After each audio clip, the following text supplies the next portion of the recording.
Hi, everybody. This week on the A-List Admission, we're talking about our fan flick, Forrest Gump. We're talking about Warfare. We're talking about The Amateur. And we're talking about Drop. So hold on to your butts. Let's ride.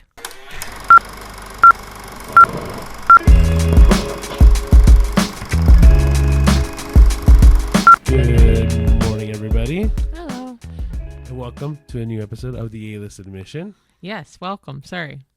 I have an eyelash in my eye. What a way to start. If you haven't noticed, the intro is different this time. I'm trying to play around with the intros. I like the clip from the episode, but I don't know if that is drawing enough. So I tried something new where we highlight what movies we're talking about this week. Yeah. Well, hopefully it works. Hopefully it sounds good. Yeah, I hope so. Trying something new. Yeah. But hopefully everyone's having a good week or had a good week.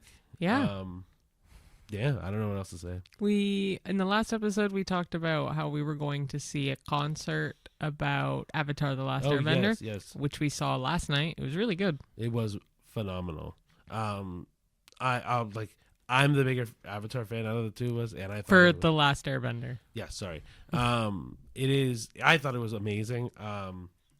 Not like the music was any different anyway. It was just more like it felt way more immersive than because the audience too. Oh yeah, the place was packed. It was everyone was not screaming, but like laughing, yelling, crying.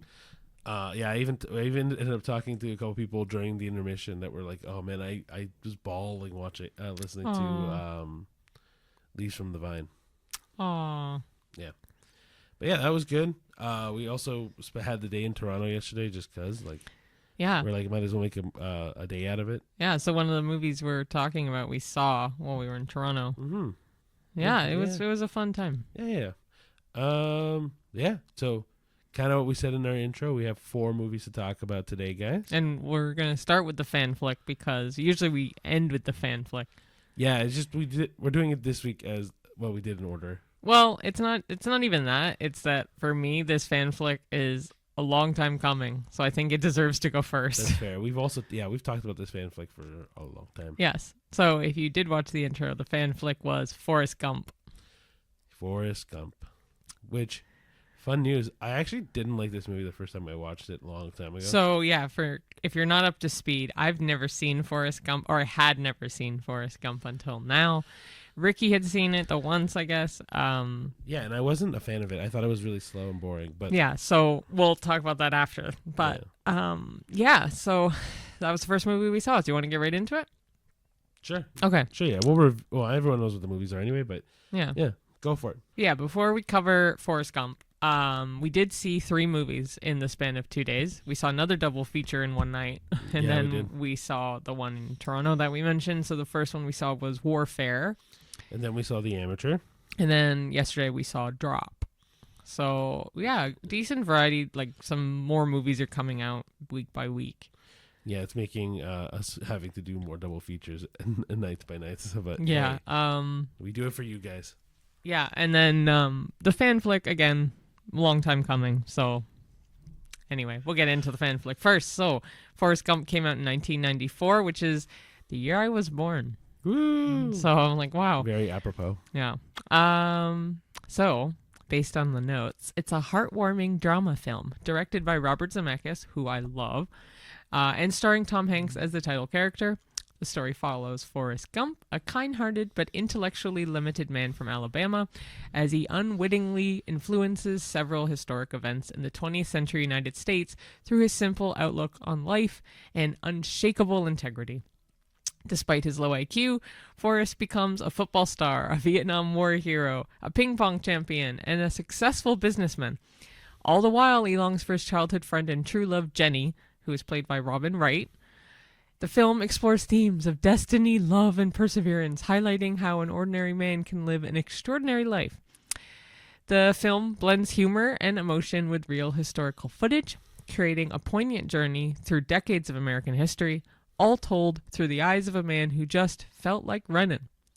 And also his mom in this movie is played by Sally Field as well. Gary Sinise plays... Sinise is Lieutenant Dan. Thank you.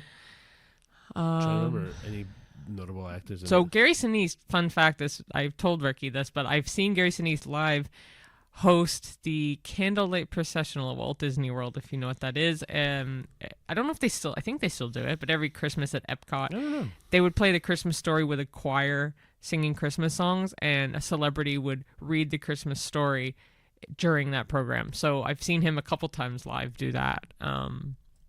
So yeah, I don't think I really saw him in much else. I know he was in a famous TV show, I'm pretty sure. Yeah, I was just about to say, what I know Gary Sinise from is CSI New York. That's why. Okay. So I was never a CSI fan. I was a more Law and Order, NCIS. I wasn't a CSI fan. I loved CSI. I liked the science behind it all. Yeah. Anyway. Yeah, if you don't know who Robert Zemeckis is, he has done Back to the Future. He has also helped with The Polar Express. Did he do Ready Player One, or was that just Steven Spielberg? I think he was in on it somehow. I think. Yeah. But he's done a lot of movies that we really like. Yeah, like Robert Zemeckis is probably one of the better directors of our lifetime. Or he's one of my favorites. But yeah, I loved this movie. I was so captivated. I'm so happy I finally watched it. It's not like I was never gonna watch it, but this gave me the gumption to like, I gotta freaking watch it. I told Ricky as soon as it was finished, it's one of my new all-time favorite movies, like of all time. It's one of my new favorite movies. Yeah. So kind of like what I said before we started talking about this. When I watched Forrest Gump, it was in high school, and I did not like it. I thought it was very boring, and like I guess. Is it because you were in high school? You think? I don't know. I think it just needed me to be more mature to watch this again. Because when we watched it this time, I actually really was captivated too. Like, yeah, just sitting there, I'm like, holy crap, this is way more interesting than the last time I watched this. Yeah, I never really got your opinion on it because I was so entranced by the whole thing. I'm like, because Ricky can tell you, my I guess ADHD, I can't focus as well as I'd like to, so I'm like either using my phone, not even so much as being distracted, because I can fully focus on the movie when I'm doing something else. But this movie, I put the phone down. I was just sitting watching because the acting's brilliant. Everything about it is brilliant. Yeah. Like sometimes Cheyenne will also have a fidget with her. So yeah, we were watching. Was it Warfare this week? Yeah, it was Warfare. And she had a spinning dice thing. Yeah. Yeah.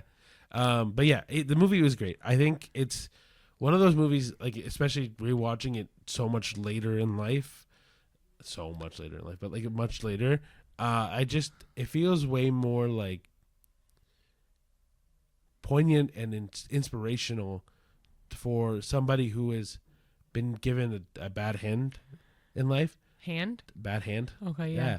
To just persevere and find his way and be able to be so successful. I could talk honestly for hours about this movie, especially because I kind of relate to Forrest in a lot of different ways, but ironically, especially with the running. So while we were watching it, my personal stuff, I'm a big fitness person, and I love running. I absolutely love running. It's my favorite form of exercise. It's just for me, it's like a big mental release. Anyway, it made me laugh when that was his thing. It just felt like running. And I'm like, that's me. A lot of the time, I just feel like running. So I really appreciated that. I also really think for being in the mid-90s that they did a really good job of the historical footage, adding Forrest into the footage. It was really good. One of the things I told Cheyenne when we were watching the movie, I'm like, imagine doing this full film stuff now with all AI and all the deep fakes that people have been able to do now. It'd be even if we're impressed by that in the 90s, we can only imagine what that looks like now. Yeah. Oh, and also, so cool. So I've eaten at Bubba Gump Shrimp Company. I have not. The restaurant a handful of times. Great food if you like fish and seafood. I'm not a huge seafood fan, but I had I think mahi there as a sandwich once or something. But I've been there a couple times. Really good food. The vibe's really fun. But if you know anything about that restaurant chain, they do Forrest Gump trivia at the table while you're waiting for your food and stuff. So when I was a kid, so I don't fucking know anything about this movie. So the people I was with would answer the trivia because they knew. Do you remember any of the trivia? No, from it? Oh, not at all. I was But like, ready. but like at Universal Studios when we go and stuff, there's a Bubba Gump there. But it's now for me even cooler knowing now who Bubba is in the movie and knowing he actually did have a shrimp company and like the whole backstory behind Bubba ties so well to the restaurant. They actually did a really good job with that restaurant to tie it in to that character. Yeah, maybe this time we go, we'll actually go into Bubba Gump. Yeah. It's just pricey. Yeah, that's but mind you, I went years ago, so the price was I don't remember the price, but it was obviously with fluctuation in finances and stuff, I think it was probably average price. Probably. Yeah, I'm trying to think of like anything else to say on this movie. It's just I don't know. It like for me, it's just nice seeing even like the story of Lieutenant Dan who wanted to die with the ship, right? Going from that to someone who is now really happy with life and then has found his way through life. He found his love and yeah, it's kind of interesting to see how everyone that Forrest not touched physically, but like touched with their heart really gains a lot from that, right? The only person that truly doesn't is unfortunately Bubba, but even then, like Bubba's family gets what they deserve because of Bubba. Yeah, and by like, the end, it's cool to see that transition. It's so nice. Yeah, it's one of those movies that it starts so bleak and ends so nice that it's very refreshing. All of it's great. I loved it. I loved it. I'm really, really happy that I watched it, and I will definitely rewatch. I'll buy the Blu-ray for this too because I really liked it. Like I definitely. So if a movie is tattoo worthy for me, then it's a favorite, and I would easily do a tattoo based on this. What I would do, I have no idea. I'm just saying in general, I would easily get one for this. Ooh, speaking of tattoos, do you want to tell them your newest idea for a tattoo? Because you told me yesterday, and I'm like, oh, I think it's an interesting one for yeah. the So podcast. sure. So I have on my right arm, my right forearm, I have some blank space right by my elbow area. What? No, it makes me laugh that you're like, I have space. Yeah, so I have space. So I want to fill my arms, but not with filler. So the filler is separate idea. But anyway, I want to fill up any little gaps first before I get into doing any like filler, which I'm not going to mention the filler, but you know what it is. Yeah. But anyway, I really want to get a Smile 2 tattoo. Specifically Smile 2 though. So that's where I'm like, oh, what am I going to do to make it Smile 2? Because that is my favorite horror movie. I mean, I think the smile works for both, but It does work for both. And don't get me wrong, I like the idea of the smile, but not so much the blood smile. I'm like, okay, I could even do a human smile or like. yeah, we'll play around. But with like, ideas. anyway, that's my idea. Yeah. I like it. So yeah, that was Forrest Gump. Yeah. So we'll go on to the second movie. Well, yeah, second movie we watched this week. And it was Warfare. So I know I went way too high on the microphone. Sorry. All right.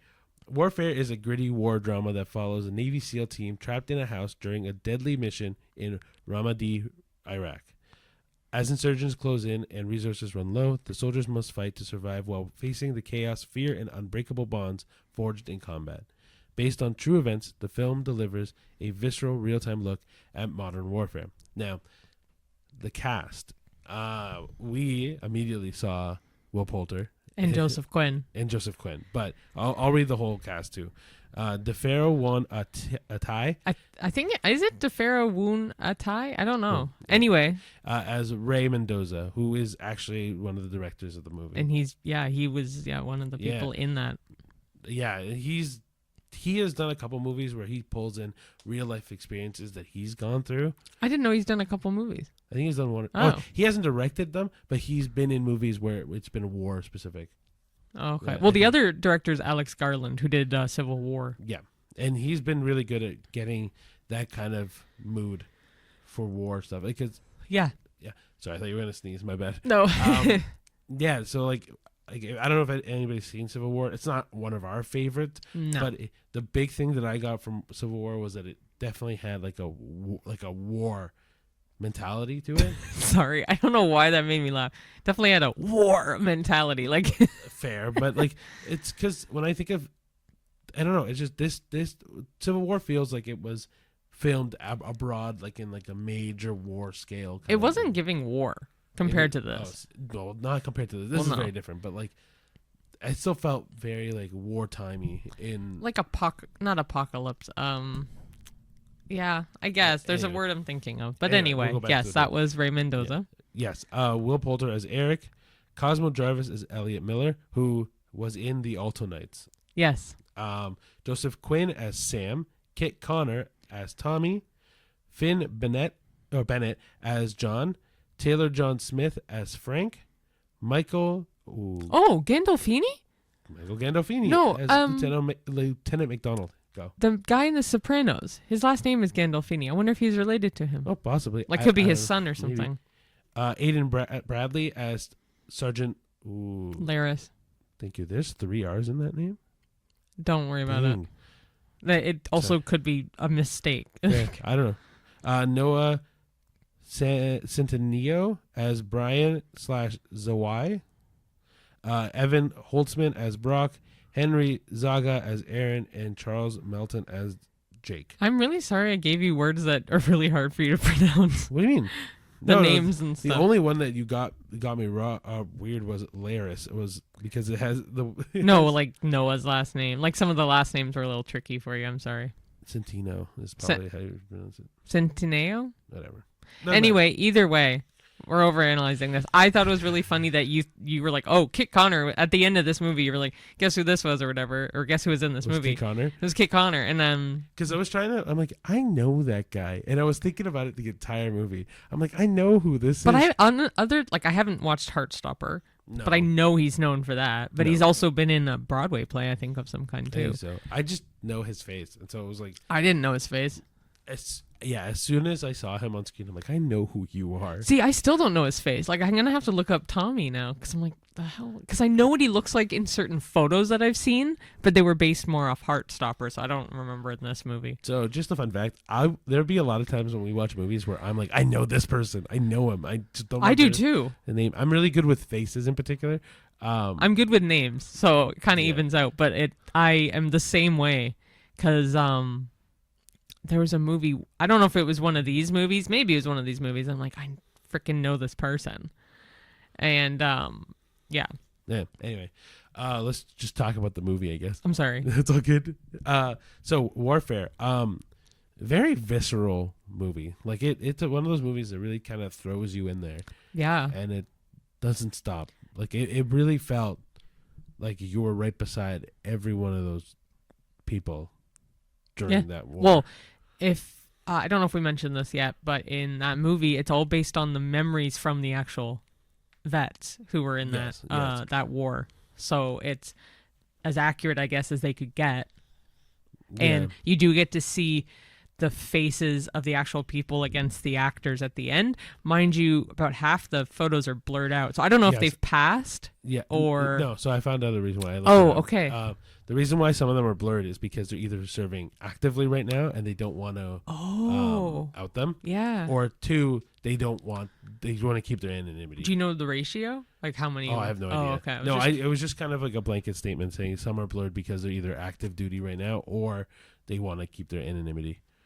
Okay. Yeah. I thought it was an excellent movie. It was so well done. And it was and I'm not a huge war movie person. It depends on the context. Like Allied, I've mentioned that's a good war movie, but it's not really focusing on the war. Mm-hmm. Like 1917, I really liked that movie. Yep. And I loved the concept of that one being one full shot, quote unquote. But this movie, I really appreciated this movie being like it essentially takes place in one section. Like in that house, other than leaving the house 10 feet from it to get into certain things happen where they have to leave the building, but most of it takes place in the building. The suspense is really good when there's cries and screams of pain and stuff. Sometimes they mute it, and I love when movies mute pain, if that makes sense. Yeah. So like the scream, you just see the reaction more than the sound, and I think that makes more of a statement to me than sometimes the scream. But then you hear the sound and it's blood curdling. Yeah, so both are really good, but sometimes I like when they do complete silence or complete silence and then slowly up the volume to a scream. Yeah, it was just a movie that you felt everything. Like you felt like because the screaming that's in the movie, the the fear of death at any moment. Like it truly felt like any one of those people were on ready to die. And props to Will Poulter and Joseph Quinn, because they both have Will Poulter had Death of a Unicorn and Warfare this year. Yeah. Joseph Quinn had Warfare, and he has Stranger Things this year. So they're both. No, not Stranger Things. Fantastic Four. Yeah, no, but he also he dies in Stranger Things. Oh fuck. Sorry for spoiling Stranger Things for anybody who hasn't seen Stranger Things. Here, I can just redo it. No, it's fine. It's funny. Okay, I'm really sorry, people. No, it's all good. If you haven't also seen Stranger Things by now, you're living under a rock, or at least know of it, because Eddie, love him. Yeah, I know. But he fucking dies in Stranger Things. Fuck, I forgot he did. Shit. Anyway, loved Eddie. Past tense. Also, while we're on the topic of, he might come back for like a flashback as a ghost. No. Or I wasn't thinking of Ghost. No, flashback, or in Dustin's dream or something. He's dreaming or something. Yeah, or a vision. Anyway. Irrelevant. Going back to Forrest Gump, because we both forgot to rate it. Oh, do we rate our fan flicks? I can't even remember. I don't remember. I almost gave it a 10. Oh, wow. Yeah. So, because I'm like, so in my mind, I'm still comparing things to Better Man. I mean, that's your highest one, so it's fair. But fanflick wise, so I'm gonna do ratings for fanflicks and then ratings for new releases. So then this is gonna be like a 9.7. What are you doing 9.7? Because it's not a full 10. Because I don't want to reach that cap. But it's not a 9.5. If it's a 10, it's a 10. No, it's a 9.7. It's like 9.2, 9.1. Fuck off. Anyway. It's like an 8.5 for me. What? Yeah, there's bullshit. To me, there's some moments where it's a little slow still, but like not. But it's still really enjoyable. It's slow, but for me, it didn't feel like it didn't really feel the 2.5 hours to me. It didn't really feel like 2.5 hours. No. But there are moments where I find like it takes a little longer to get through stuff. Yeah. So then with Warfare, what do you give it out of 10? Oh shoot. I'm gonna give it a 7. That was between 7 and 8, so I'll do 7.5. Okay. Yeah, it's a good movie. Really good. Really good, actually. I would be okay not seeing it again, but I would also be fine with seeing it again. So yeah, I'm kind of on the that kind of vibe. But yeah, I think it's really good. Will Poulter does a phenomenal job, even though he doesn't like. Because to me, this isn't a typical role for him. He plays a very serious character in this, and like. Yeah, and Joseph Quinn was fantastic. He's come out as probably one of the strongest actors in at least of recent time. Also, the thing I really liked with Warfare was the opening scene. Yeah. Which it's in the trailer, so it's not a spoiler. Oh. It's them listening to a song. I'm not going to say the song though, because that's not in the trailer. And them just like vibing to the song, but. It actually, I loved the fact that it was at the beginning of the movie because it kind of set you up to see that, hey, they are bonding. They're this brotherhood of guys that, they're taking that moment to relax and just enjoy each other's company. Exactly, yeah. And then before everything goes south. So it was, I really, really liked that movie though. But I'd still give it a 7. Yeah, 7.5 for me. Okay. I really liked it. I think I really liked it, like in the sense of, I've watched a lot of war movies and like anything from like Saving Private Ryan or whatever, and like to me this even felt more real than Saving Private Ryan. That's what I felt too, though. I felt like there's a couple war movies I could think of that this feels more real than those. Yeah. So, but it doesn't glorify it. Like it doesn't glorify. It doesn't make it like a Hollywood version of war. Exactly. It just feels like we watched a documentary almost. Yeah. Like it feel like obviously it feels a little bit dramatized, but like not that much. The only thing that maybe would be dramatized would be I can't even really say just certain scenes that I can mention to you after, because we don't do spoilers for theatrical releases. No, but I'd recommend it if you like war movies. Yeah. Or like. Actually, even if you don't like war movies, because like I said, I'm not the biggest war movie fan, and I loved it. Yeah, so, but if you really don't like war movies, I wouldn't recommend seeing this. Yeah, if you don't like blood, guts type of thing, don't see it. Yeah, I'd highly recommend. Like, if you don't like horror movies, don't watch this.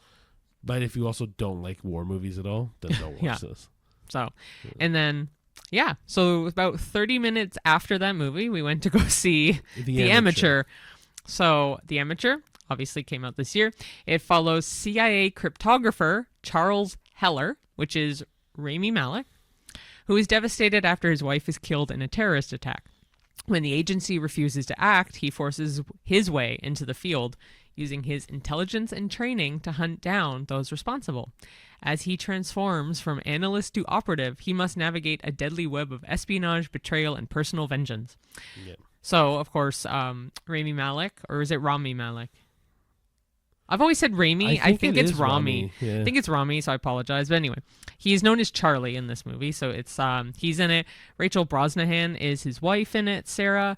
Lawrence Fishburne, of course, amazing actor, which I'm still mad that he's never won an Oscar. He's just nominated, but I think he deserves an Oscar.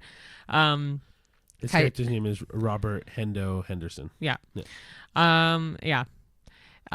Caitriona Balfe is someone named Davies / Inquiline, which is like a computer type mysterious operative. Yeah. Michael Stolberg, Sean Schiller. Holy, that is such a tongue twister. Sean Schiller. He's an intelligence official. Holt McElhaney as Deputy Director Alex Moore, who's a CIA figure in the movie. Julianne Nicholson as CIA Director Samantha O'Brien. And John Bernthal as Jackson O'Brien, who's a.k.a. the Bear. And it was directed by James Hawes. And also, Ricky and I were both really shocked. John Bernthal is not listed on the credits. I don't know. I don't remember if he was listed on the credits at the end of the movie. He probably is, but he's not listed on any part of like the little print at the bottom of movie posters where it lists all the actors. He's not listed, and John Bernthal's a very notable actor. Yeah, and I would argue like he's a good draw for this movie as well. And I'd argue that out of all the names I listed, he's the third most popular one: Rami Malek, Lawrence Fishburne, and John Bernthal. Because I don't know the other people. Rachel Brosnahan, I know. The name I know, but I don't remember for what. I don't either. Anyway, point is, yeah, a lot of good actors in this. I don't know why John Bernthal isn't listed as a credit. I also realized we've been saying his last name wrong then. What's his? Because you say Bernenthal.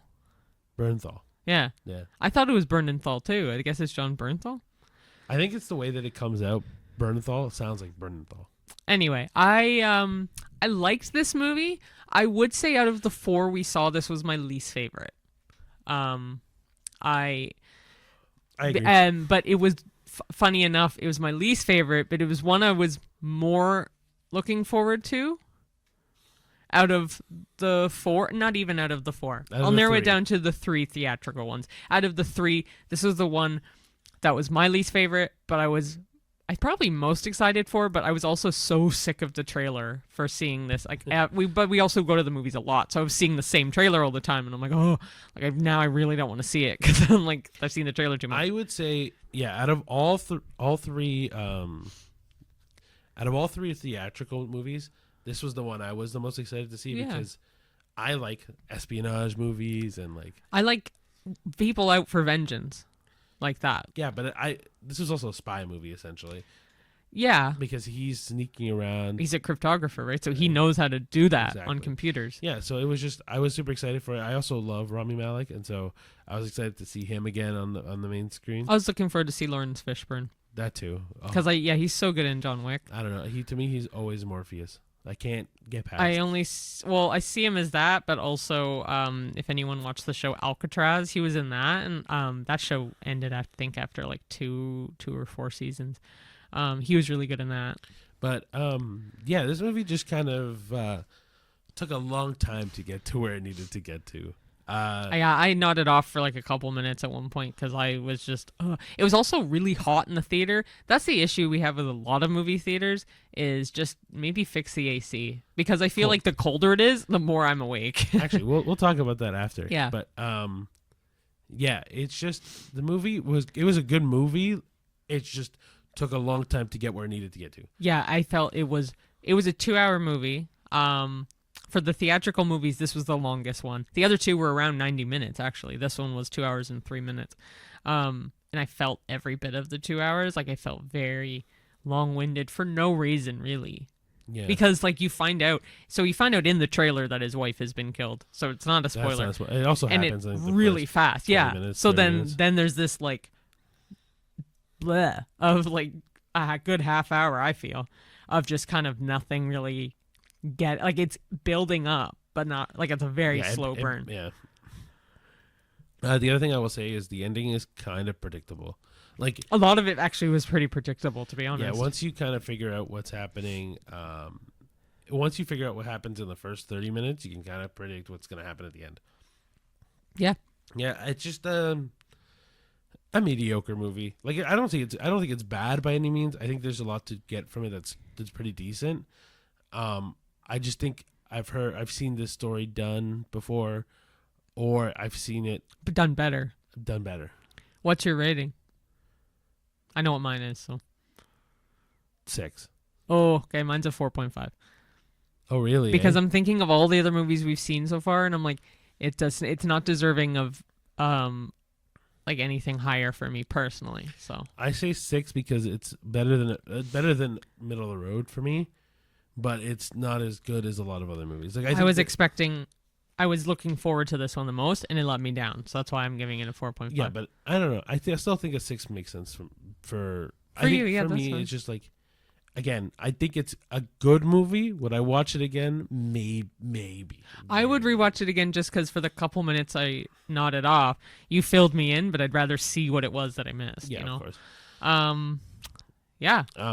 But we'll catch into the temperature conversation right now because that is my biggest thing. So in the middle of winter, there'll be times where I go into the theater in shorts because theaters run really warm. The more people you have in them, really warm. Actually, one of my biggest critiques about us going to that Avatar thing last night was I was sweating. It also wasn't a movie theater. It was like a hall, but it was hot. And even like people around us too, they're like, oh, it's so freaking hot. Like it is piping hot. But anything you have to sit and watch for a long period of time, like that Avatar concert, or whether it's a like a play, whether it's a movie, whatever you're sitting down for a long time, if it's hot, it sucks. And it makes it worse. Or my end, it makes me sleepy. Which it does for me too. At least with the amateur. Now we didn't have this issue with Drop. We had the exact opposite issue. Yeah, for whatever reason, they had cranked that AC as high as it could go. And Ricky runs hot. I run cold for the most part. So it kind of evens out. Like if I just give him a hug, he'll warm me up. He's like my body heat sponge. Actually, we'll go into that tangent super quick. I've heard that that's a thing where like couples do that, where one runs hot, one runs cold. I've also heard of the pickle theory, which is one loves pickles, the other one hates pickles, which used to be true with the two of us. Cheyenne loved pickles, and I hated pickles. And she's converted me over to pickles now. Yeah, but there's also another one, but I can't think of the other one. Me neither. But it is a couple thing where apparently one will always be run hot, one will always run cold. Yeah, I've heard that too. Yeah. But in this movie, you were freezing. Oh, I was fucking freezing. It was cold. What I usually do is, we went out. I was wearing like 3 layers, and I gave Cheyenne my sweater and my long sleeve, which I always do anyway because I run hot. So if I have those things on at a theater, I'm going to start, 1, to nod off, but 2, just not enjoy the viewing pleasure at all. And Cheyenne usually, because she runs cold, wears everything like a blanket. And this I was already wearing a sweater and a winter coat. So I took the winter coat off, wrapped it on me like a blanket, and then I took your 2 sweaters and wrapped it over me as well. So I didn't even have my hands out. It was just my head to watch the movie. Yeah, and she was still cold, and I was freezing. And I did offer his sweater back, just for the record. He didn't want it. No, he was being nice. I felt bad. I know. But I was still wearing like I said, sometimes in the winter I'll wear shorts to the theater. Yesterday I was wearing pants, and yeah, it was just, anyway. We'll talk about Drop. Do you want to read Drop? So Drop is a tense thriller about Violet, a widowed mother on her first date in years, when she begins receiving threatening messages from a mysterious app while she's on her date. She's forced to choose between killing her date or risking the lives of her son and sister. Trapped in a high-rise restaurant, Violet races to uncover the truth before time runs out. So, cast-wise, Megan Fahey? I think that's right. Fahey? I don't know. Is Violet. Brandon Sklenar? Sklenar, yeah. Yeah. thought it was an I. No, you're good. Brendan Sklenar is Henry. Violet Bean is Jen, which is ironic because I just realized I also just realized that Violet's the main character, but her sister is, her real name is Violet. That's kind of funny. Jacob Robinson is Toby, who's the son of Violet. Boy. Yeah. Reed Diamond is Richard. Gabrielle Ryan as Kara.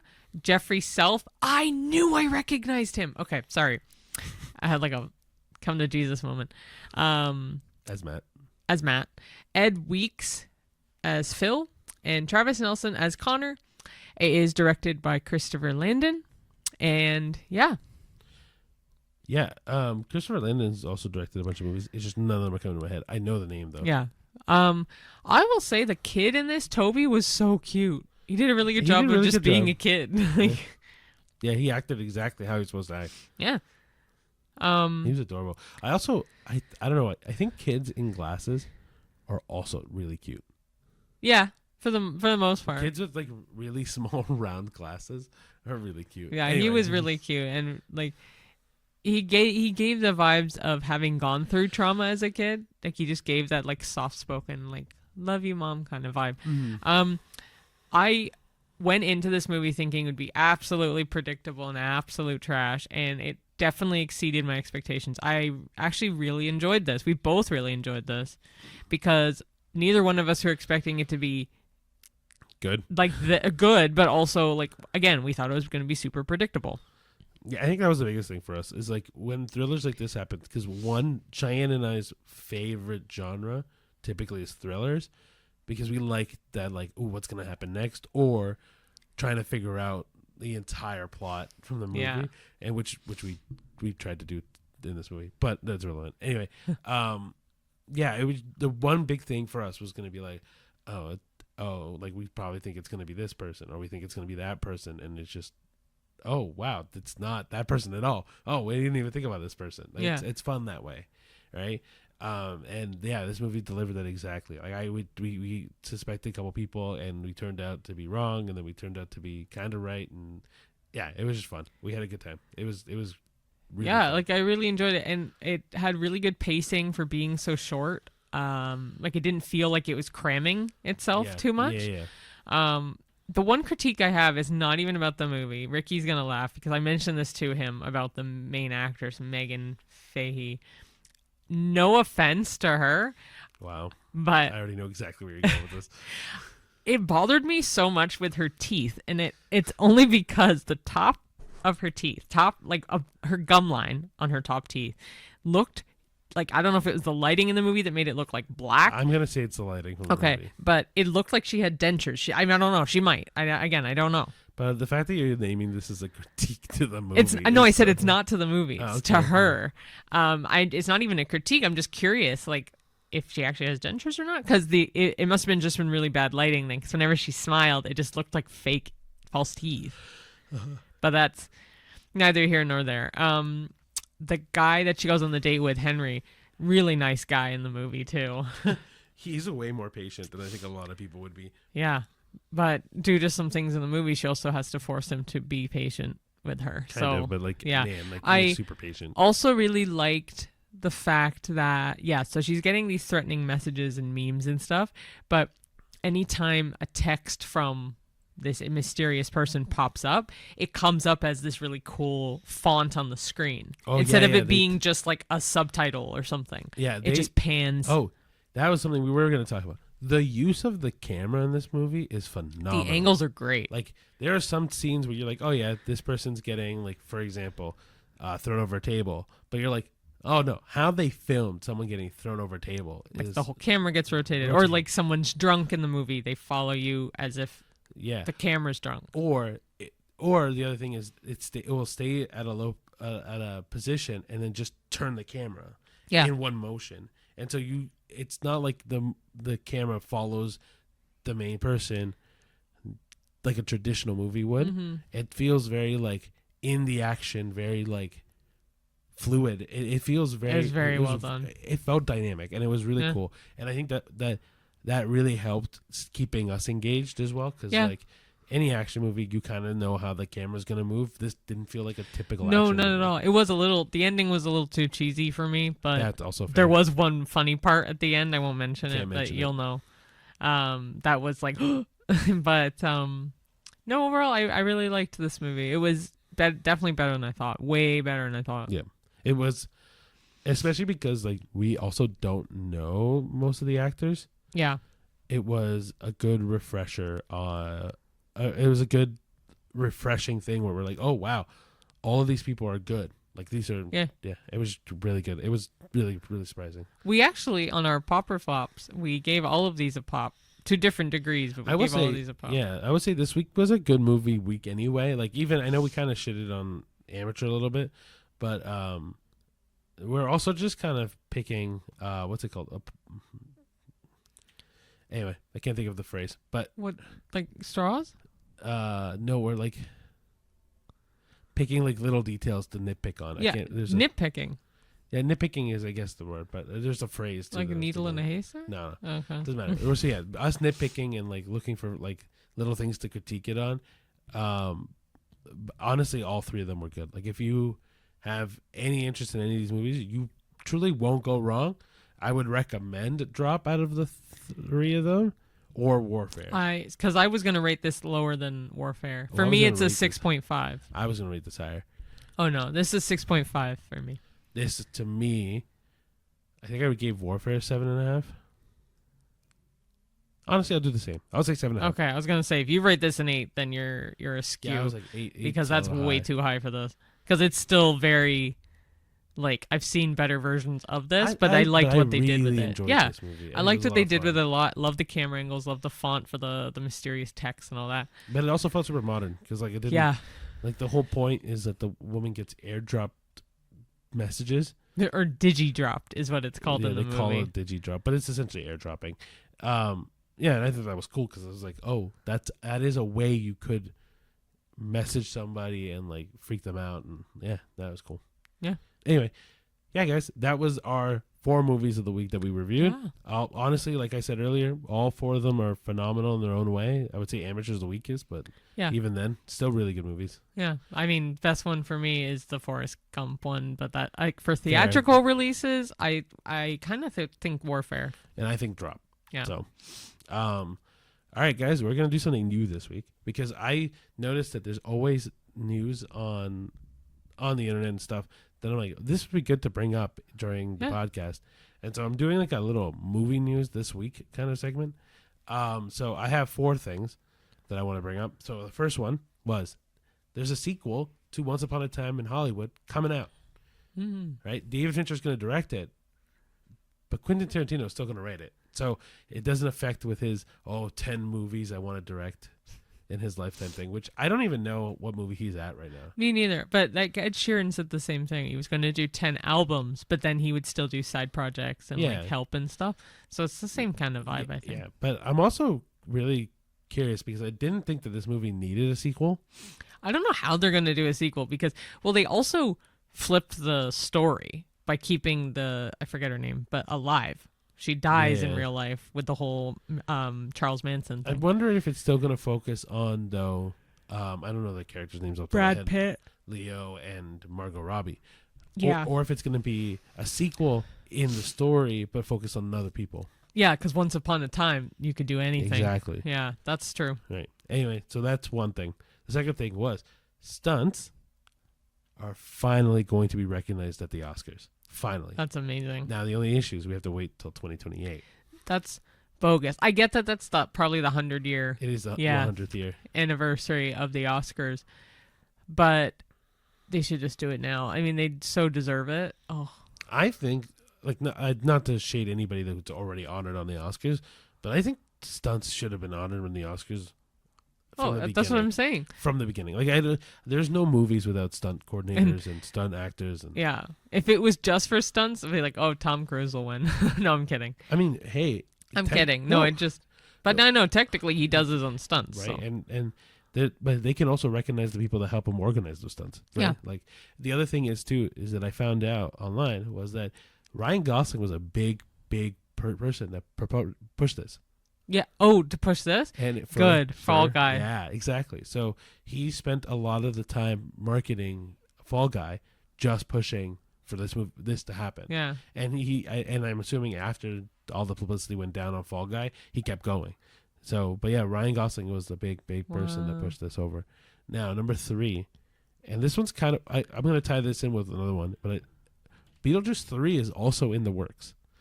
Yeah, that's which, crazy. Again, same thing with Once Upon a Time in Hollywood. I mean, great. Yeah. I don't know if it needs a sequel. Nah, I don't think so. I know at the same time, apparently, now that the Minecraft movie's done so well, or a Minecraft movie's done so well, apparently a sequel for that's also in the works. Yeah, but that I could see happening. Yeah, it's a kids movie. It makes sense. But like, same with like The Bad Guys. That's a sequel coming out. Another Smurfs movie's coming out. Like, yeah, but I don't think that one ties into anything. I think that was a brand new. I think it's a reboot. Which I'm like, are you kidding me? The original only came out like, I don't know, 5-6 years ago. The movies? Not the original show. I was like, the show is so much. No, the show is like the 60s. Yeah, like, but I meant the movies. Yeah, but the IP can be rebooted. Well, think about Spider-Man. Spider-Man got rebooted 3 times before 2020. Wow, that's true. Right? And then the 4th one that I was going to mention was The Bodyguard. The original movie with Kevin Costner and Whitney Houston. Yeah, they're remaking it. Really? Yeah, with the director, and I can't remember his name. I should have written it down, but of the director of the Eras Tour movie. So the director's name is Sam Wrench. But yeah, so he's going to direct a reboot of The Bodyguard. Cool. I've never seen the original. Neither have I. So it was one of those things where I'm like, I was going to mention it, but I haven't seen it. I know it's got a really famous song in it. I Will Always Love You. Yeah. Yeah. But like, anyway, so that's the 4 things that I found online quick. Cool. I think in terms of a box office last weekend, I think Minecraft won all of the box office last week. Oh yeah, it did. But yeah, truly, like, it's been it was weird when I saw how many reboots just got announced, or like not reboots, but like remakes and stuff like that. Or like additions, sequels, whatever. Yeah. So yeah. Stay tuned, guys. Those are movies that are eventually going to come out eventually. Oh wow, that was a really redundant sentence. But yeah, guys, those are the movie news of the week. If I find any more for next week, you'll be sure we'll keep adding the movie news stuff because it's fun, and I think that it'll also help everyone kind of stay interested and active into stuff that's happening in the future. Yeah. Cool. All right, guys. So yeah, the last little bit we're gonna do is another game because they were really fun last time to do the stuff. Yeah, we've been having fun with the games for sure. So I thought of one called Guessing the Movie from the Quote. So the first one is gonna be really easy. Like, it's easy. Like, we asked Chat GPT to give us some questions, and yeah, so we'll just go for it. I guess there's different rounds, but it's easy first. Okay, so how it works is there will be a quote. One of us will say the quote. We have to guess what movie it's from, and there's 4 answers for them to choose from. If they're right, they're right. If they're wrong, they're wrong. All right, so I'm reading the first one to you? Sure. Cool. All right. So we can't see the answers. We can see the quote and the multiple choice. And then the person asking, it's just going to slide up on our screen to find the answer. So yeah. So the first one. Remember, the first couple ones are going to be easy, and it's going to get harder as we go. Okay. I'm the king of the world. Yeah, you know the answer already. But A, Titanic, B, Gladiator, C, Braveheart, or D, The Lion King.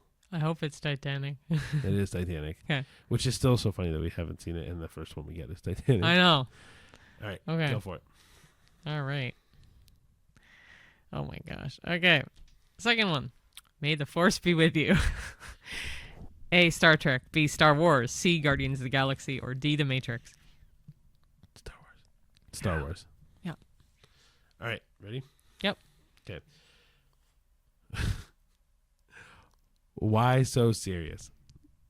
The Batman, Joker, The Dark Knight, Suicide Squad. Is that A, B, C, or D? Yeah, in that order. Okay. C, Dark Knight. Yep. Yeah, exactly. okay. I was going to say, like, I don't know this. This is nuts because that was all 3 of those questions were super easy. So that was the best. The next one is the first of the medium level, and this is even funnier because the first question for the easy and medium, they're just really ironic for us. So I'll read the next one. Go. Life is like a box of chocolates. You never know what you're going to get. Is it A, The Notebook, B, Big, C, Forrest Gump, or D, Jerry Maguire? Forrest Gump. We just saw that. Wait, I know, that's why we just talked about this. Okay. Okay. Ooh, I know this one. I know this one too, because you haven't seen it. I haven't seen it. I See Dead People. No. The Sixth Sense, Poltergeist, The Others, The Conjuring. A, B, C, or D. Yeah, sorry. A, The Sixth Sense. Yes. Excellent movie. I still haven't seen it. I know the ending, but... Oh my gosh. These are medium and these are pretty easy. But anyway, next one. There's No Place Like Home. Is it A, Mary Poppins, B, The Wizard of Oz, C, Sound of Music, or D, Home Alone? D, Home Alone. No, I'm joking. It's Wizard of Oz. It's me. Final answer? Final answer. Oh my gosh. This is so funny. Please, yes. Hard mode. I'm so ready for this. Go. Okay. Because I actually say this quote so often. Funny enough, I know this quote, but not from this movie. Oh. So, anyway. That'll do, pig. That'll do. A, Babe. B, Charlotte's Web. C, Old Yeller. D, Homeward Bound. It's A, Babe. Babe.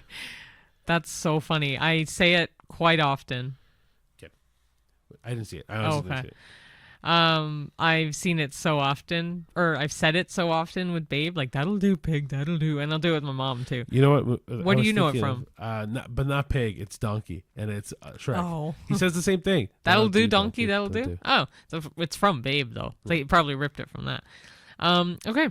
I'm having an old friend for dinner. Is it A, The Godfather, B, Hannibal, C, Silence of the Lambs, or D, American Psycho? This one's tough.